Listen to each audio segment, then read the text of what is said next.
여러분 안녕하십니까. 중국의 사이트에서 한국인이 중국인들을 향해 일침을 가하는 글들은 대단히 찾기가 어렵습니다. 우리 채널은 지난번 이와 유사한 영상을 소개한 적이 있습니다. 오늘은 기존의 내용에 한층 더 업그레이드하여 한국 네티즌들의 참교육 및 일본 중국인들의 반응까지 덧붙여 소개하려 합니다. 먼저 한국인 5분의 글을 소개하고 여기에 달린 중국 네티즌의 댓글을 소개하겠습니다. 첫 번째 분은 의학 연구 분야에서 일한다고 밝혔으며 자신이 중국을 싫어하는 이유에 대해서 다음과 같이 말합니다. 일본인은 숨기는 것이 많고 한국인은 너무 직설적이고 중국인은 그 사이라고 본다. 사실 한국인과 일본인은 중국인 여행객들이 너무 시끄러운 것에 이미 습관이 된 것 같다. 온라인에서 중국 네티즌들은 거만하고 민족주의 색채가 너무 강하다. 나는 한국에서도 너무 강한 민족주의 성향을 좋아하지 않았지만 중국은 그 민족주의 색채가 더 심한 것 같다. 특히 중국인들이 타인을 비판할 때를 보면 민감하고 방어적 성격이 강하며 무섭게 몰아붙인다. 또한 중국에서 비즈니스 관련 부패 사건들을 많이 들은 적이 있어서 중국 상인들은 신뢰가 가지 않는다. 하지만 나는 중국인들이 천성적으로 부도덕하다고 생각하지 않는다. 아마도 사회 전체적으로 부패를 장려하고 이 일을 대충대충 날림으로 하는 마음 상태 때문에 그런 것 같다. 그리고 중국 여성들은 상당히 자신감이 있어 보인다. 하지만 사회적으로 지위가 비교적 높은 여성들 중에도 위생 상태가 불량한 사람들이 많다. 중국은 자신의 힘을 믿고 약자를 괴롭히는 나라이다. 일본과 한국도 만약 그런 자리에 있다면 그럴 수 있다. 하지만 중국이 남을 괴롭히는 행위를 멈추지 않는다면 절대로 충실한 동맹을 얻을 수 없다. 내가 중국인들을 싫어하는 이유는 바로 이와 같다. 다음은 한국인 네티즌이며 기타 신호는 알 수가 없습니다. 이분의 글은 중국의 역사를 비판하는 글인데 다시 한번 여러분들에게 소개하고자 합니다. 첫 번째, 중국은 몽고, 만주, 선비, 거란, 여진족 등의 제국들에게 1000년 동안 노예로 살았음. 징기스칸의 법률, 중국인 한 명을 당나귀 한 마리로 친다. 참고로 몽고족이 중국인 50%를 저수장으로 보냄. 몽고인은 중국에서 그 누구와도 첫날 밤을 보낼 수 있던 권리가 있었음.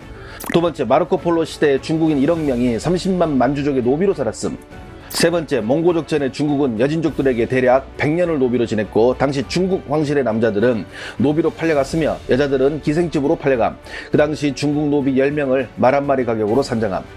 네 번째, 여진족 전에 중국은 또 거란족에게 100년간 노비로 살았으며 당시 중국의 황제 석경당은 10살의 어린 나이에 거란 황제의 양자로 들어가는 수치를 겪음.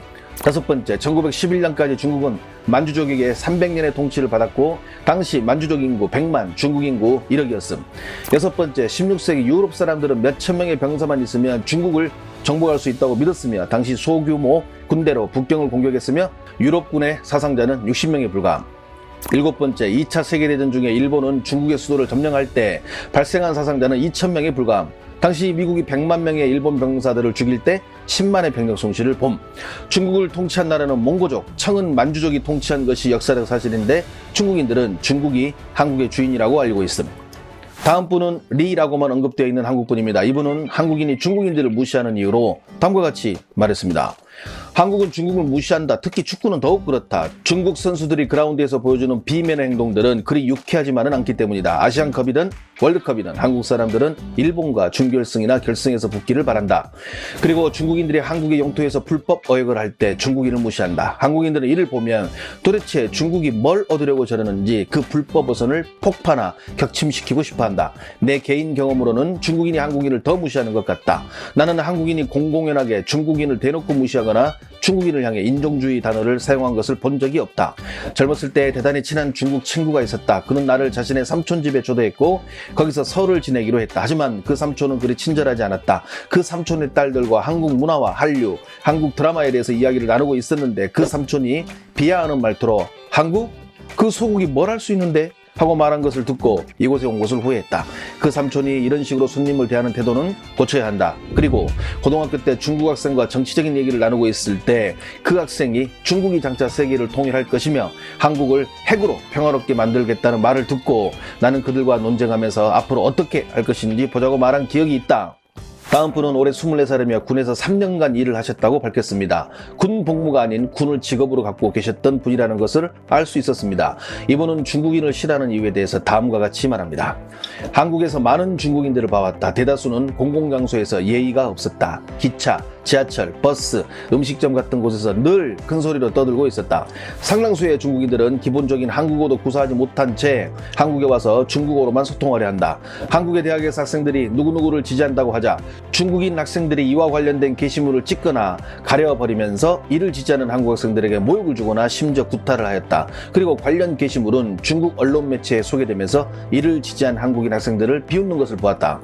중국은 또한 과거 한국의 역사를 부인하며 한국을 중국의 동북 지역의 하나로 인식하려 한다.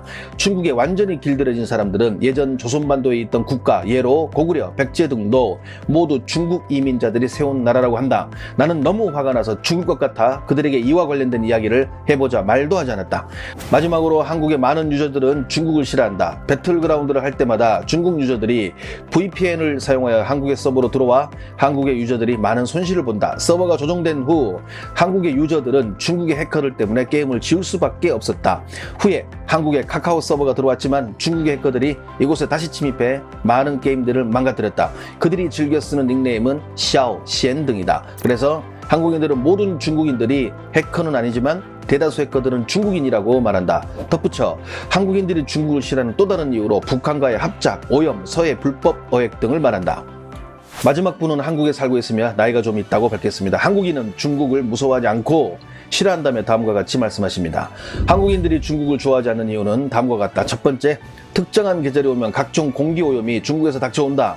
중국은 지금까지 이를 인정하지도 않았으며 한국 측의 견해에 대해서는 무시로 일관해온 점. 두 번째, 중국인들은 한국을 자신들이 통제하는 나라로 인식하는 점. 세 번째, 중국인들은 자신들의 애국주의 때문에 한국의 역사를 수정하고 있는 점. 네 번째, 중국 여행객들의 거칠고 불결한 행위. 다섯 번째, 중국인들은 자신들이 세상에서 가장 우수한 민족이라고 여기는 점. 이제 지금부터는 위의 글을 본 중국 네티즌의 댓글 일부를 소개하겠습니다. 그렇게 싫으면 앞으로 전염병 터지면 청도 쪽으로 뛰어오지 마. 진짜 웃기네. 마지막에 저 한국 네티즌이 말한 것은 별 문제도 아니야. 항상 온라인에서 나오는 말이니까.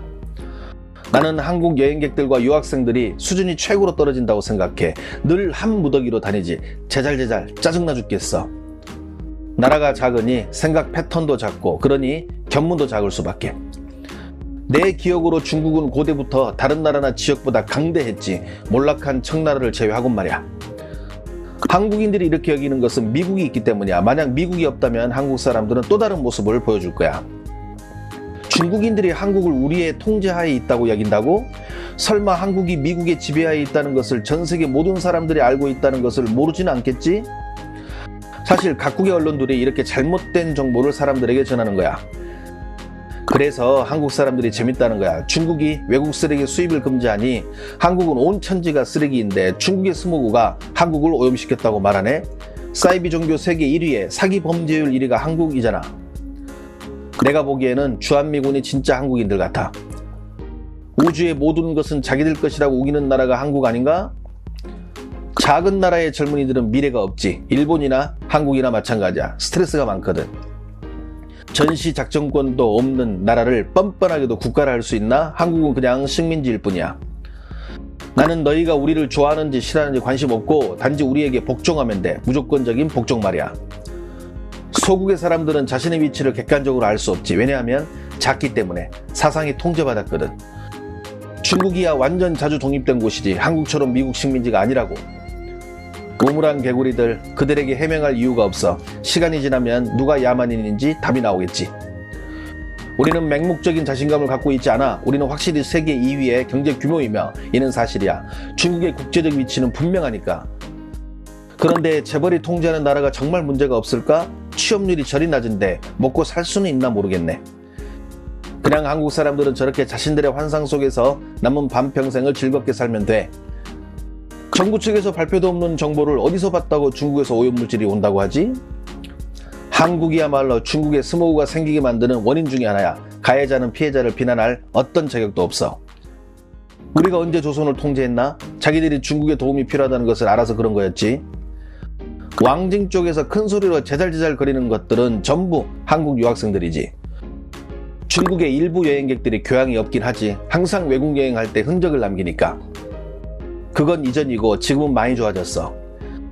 한국 사람들이 정말 저렇게 중국인들을 싫어한다면 왜 중국에는 몇십만 명의 한국인이 있을까? 우리가 제일 우수하잖아. 70년대는 세상에 나오지 못했지만 아무것도 없는 상태에서 일약 세계 2위가 됐으니까.